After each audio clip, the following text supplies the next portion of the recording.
নমস্কার, চাঁদনি চ্যানেলে আপনাদের স্বাগত জানাই। আজ আমি আপনাদের শোনাব জাতকের গল্পের দ্বিতীয় গল্প, কপোত জাতক। একবার বোধিসত্ত্ব কপোত রূপে জন্মগ্রহণ করেন। তখনকার প্রথানুযায়ী নগরবাসীরা পুণ্যার্জনের জন্য কপোত ও অন্যান্য পাখিদের আশ্রয় দিতে বিভিন্ন স্থানে ঝুড়ি ঝুলিয়ে তার মধ্যে খড় বিছিয়ে দিত। কপোতরূপী বোধিসত্ত্ব সেরকমই একটা ঝুড়ির ভিতর বাস করতেন। কোনো এক শ্রেষ্ঠীর পাচক তার রান্নাঘরের কাছে ওই রকমই একটি ঝুড়ি ঝুলিয়ে রেখেছিল। সূর্যোদয়ের সঙ্গে সঙ্গে কপোতটি খাদ্যের সন্ধানে বেরিয়ে যেত আর ফিরে আসতো সন্ধেবেলায়। একদিন একটি কাক রান্নাঘরের পাশ দিয়ে উড়ে যাওয়ার সময় সেই পাচককে মাংস রান্না করতে দেখে সেই মাংস খাওয়ার জন্য খুব লোভী হয়ে উঠল। তাই সে কাছাকাছি একটা গাছের ডালে বসে মাংস রান্না হওয়ার জন্য অপেক্ষা করতে লাগলো। পরদিন সকালে কাকটি আবার এলো। কপোতটিকে তখন উড়ে যেতে দেখে কাকটি তাকে অনুসরণ করতে লাগলো।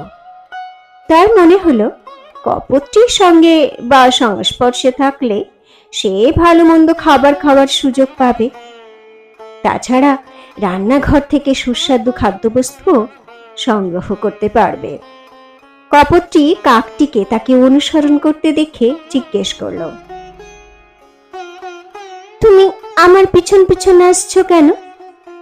আমার খাদ্য আর তোমার খাদ্য তো আলাদা, তাহলে একসঙ্গে উড়ে বেড়াবার অর্থ কি? কাক বলল, তাতে কি, আমি তোমার অনুচর ও সেবক হয়েই থাকতে চাই। কপোতটি তার প্রস্তাবে অসম্মতি জানালো না। এরপর তারা উড়তে উড়তে একটা মাঠে গিয়ে হাজির হলো। কপোতটি সেখান থেকে ঘাসের দানা আর শস্য বীজ খুঁটে খুঁটে খেতে লাগলো, আর কাকটি গোবরের স্তূপ থেকে পোকামাকড় খুঁজে বের করে সেগুলো খেতে লাগলো।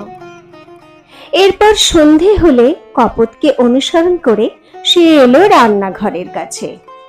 পাচকটি লক্ষ্য করলো কপোতের সঙ্গে উড়তে উড়তে চলে এসেছে অন্য একটি পাখি। নিশ্চয়ই ওই পাখিটি কপোতের একজন মিত্র।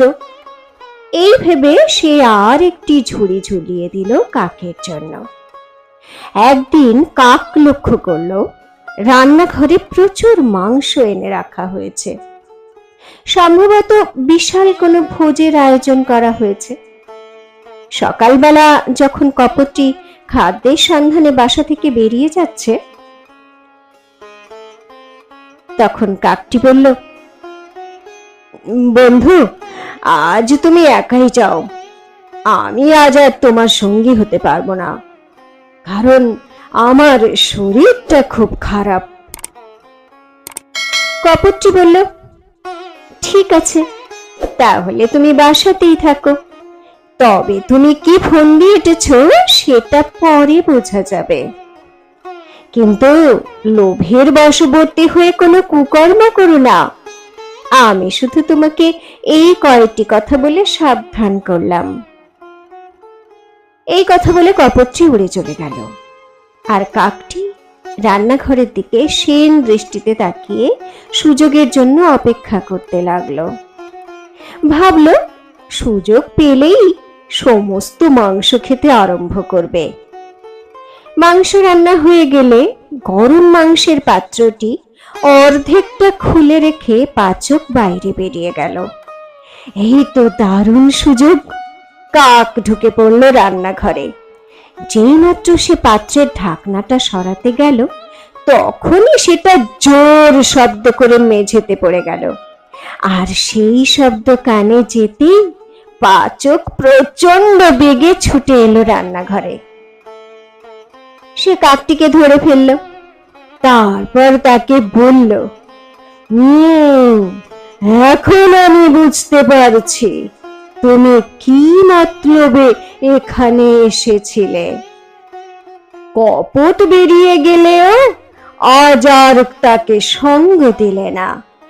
মাংসের প্রতি তোমার এতটাই লোভ হয়েছিল যে তোমার খাদ্যের সন্ধানে বেরোনোর বিন্দু মাত্র ইচ্ছাই হয়নি। এবার তোমাকে দেব সমুচিত শিক্ষা। এই বলে পাচকটি প্রচন্ড রাগে কাকটির শরীর থেকে একটা একটা করে পালক জোরে জোরে উপড়ে ফেলতে লাগলো। তারপর পেশাই করা নুন লঙ্কার মিশ্রণ তার সারা শরীরে মাখিয়ে তাকে তার ঝুড়ির মধ্যে ফেলে রাখলো। লোভী কাকটি অসহ্য যন্ত্রণায় ভয়ঙ্কর চিৎকার করতে লাগলো। কপোত যখন সন্ধেবেলায় তার বাসায় ফিরে এলো, সে কাকের এমন চরম দুর্দশা দেখে সব কিছুই বুঝতে পারল। লোভী কাকটির জন্য এটাই হলো যথোপযুক্ত শাস্তি। আমার ছোট্ট সোনা বন্ধুরা, কমেন্ট করে জানাতে ভুলো না কিন্তু কেমন লাগছে তোমাদের গল্পগুলো।